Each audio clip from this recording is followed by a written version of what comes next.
អត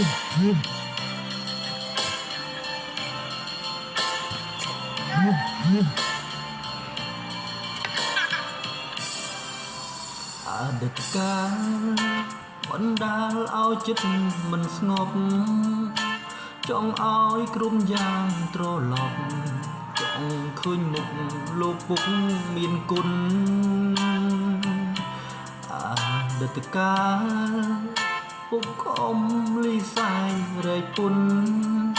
ក្រុមយ៉ាងពុកទ្រាំអត់ធំ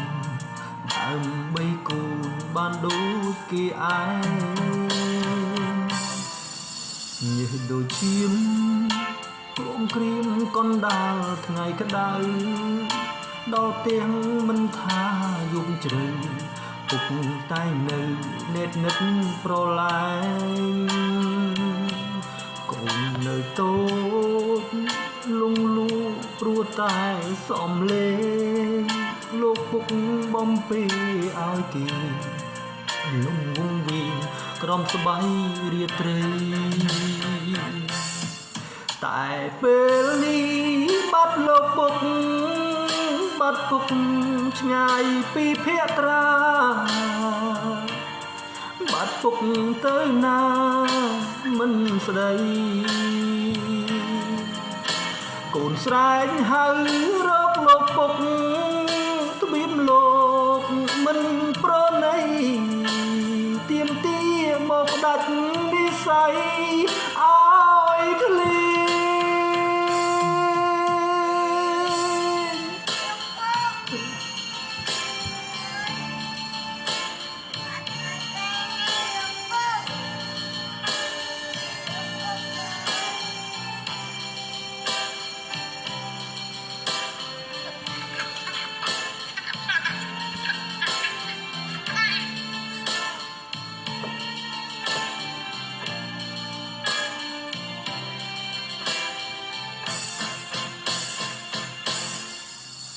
ចង់ជួបមុខចង់ឃើញមុខពុកចិត្តកូនពាក្យពេចន៍បំពេលលួងលោមធ្វើឲ្យកូនរនៅស្រណោះមានថ្ងៃនេះដោយសារគុណពុកសន្តោស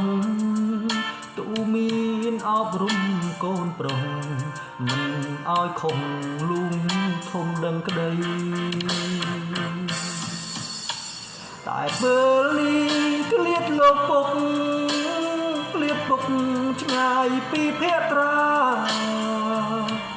បាត់ពុកទៅណាមិនស្ដីកូនស្រែកហៅរកលោកពុក